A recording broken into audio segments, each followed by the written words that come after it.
All right, let's dive into a story. A really fascinating one. It's about a king, a super jealous court, and a man they all called a fool. But as we're about to find out, this so-called fool, he might just be an instrument of destiny itself. This is a wild tale about fate, how we see things, and wisdom hidden in the most unlikely of places. So picture this. You've got a powerful king out in the middle of a forest, and some guy who seems, well, completely out of it, says this to his face. What a way to start, right? This one line kicks off a story that is just completely unpredictable. Okay, so our story really gets going with this king. He's a good guy, kind-hearted, but he's got a problem. He is just so tired of all his courtiers, They just flatter him all day long. What he's really looking for is genuine wisdom, and let's be honest, his advisors are way more interested in their paychecks than in giving him any real advice. So one day, the king's riding through the forest, and he spots this guy, just sitting under a tree having a full-on conversation with himself. And he's not just mumbling, he's dreaming out loud about tearing down the whole forest to build these amazing palaces. The king, he's totally intrigued. His courtiers, on the other hand, are like, maybe let's not go talk to the strange guy, but the king decides to approach him anyway. And right off the bat, you see this huge clash in how they see him. To the courtiers, he's just a dangerous madman. Get rid of him. But the king, remember, he's looking for something real. He sees a spark, maybe a bit of misunderstood genius in there. So completely against their advice, he decides to bring the man back to the palace with him. So they're on their way to the palace, and all of a sudden, the man makes a break for it. He just yanks his horse off the main road and bolts. The king and his guards have no choice but to chase after him, and because of this, they end up on a totally different path back to the kingdom. Now you have to wonder, was this just some random act, or was something else going on? And get this, when they finally get back to the palace, people are cheering. Why? Because it turns out a huge enemy army was waiting in ambush on the exact road they were supposed to be on. The man's so-called foolish escape, it literally just saved the king's life. And the king, in gratitude, doesn't waste a second. He gives the man a seat of honor right there in the court. Well, you can probably guess how this went over with the courtiers. They were not happy. Not at all. Filled with jealousy, they see this fool as a major threat to their jobs and their influence. So what do? They start scheming, spinning this web of conspiracies to get rid of him for good. Okay, so their first plot is pretty sneaky. They go up to the man and they feed him this story about a royal tradition. They tell him, hey, just so you know, the court session doesn't officially start until someone gives the king a good, solid slap to, awaken the court. And if you do it, they promise, the king will reward you for being so bold. And the man, being completely sincere and trusting, he buys it, hook, line, and sinker. So the very next day, the king's sitting on his throne, court is in session, and here comes our guy. He walks right up, full of purpose, and delivers this absolutely thunderous slap to the back of the king's neck. The slap is so hard, the king's crown goes flying right off his head. It hits the floor with a clang, and a venomous scorpion scurries out from inside it. Can you imagine? The entire court just freezes. That slap, the one that was supposed to get him thrown out, just saved the king from a deadly bite. The king is so overjoyed he embraces the man, throws a huge feast for him, and even gives him his own palace. Plot backfired big time.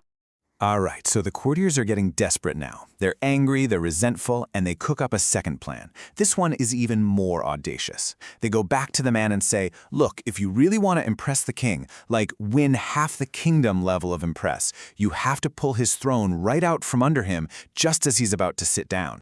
And wouldn't you know it, he believes them again. The next day in court, the king turns to take his seat and whoosh! The man grabs the heavy throne and yanks it backwards with everything he's got.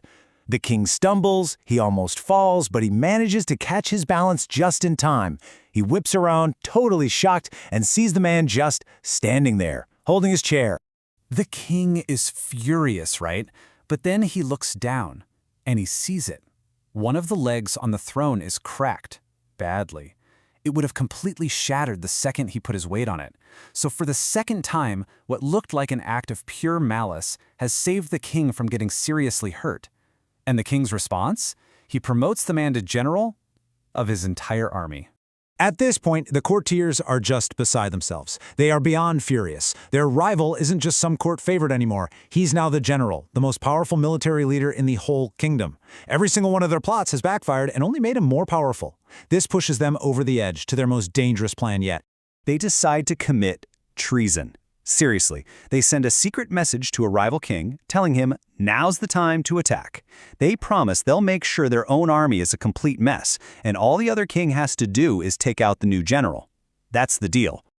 So, war is declared. The armies march to the border. But then, the general does something nobody expects. He halts his own troops and calls out the enemy king for one-on-one combat.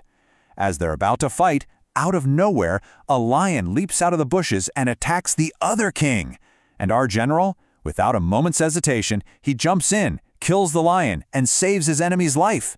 The rival king is so stunned and grateful that he declares peace on the spot. Instant friendship. I mean, the outcome is just astonishing. The war is over before a single battle is fought. The two kingdoms are now allies. And to top it all off, the king gives his daughter's hand in marriage to the general. But can you believe it? Even this isn't enough to stop the courtiers. They actually get together one last time to try and plot his downfall. But this time, something's different. An old, wise courtier who's been quiet this whole time finally speaks up, and he lays it all out for them. He tells them, listen, your fight isn't with this man you call a fool. You're fighting against destiny itself, something that is clearly chosen to raise him up.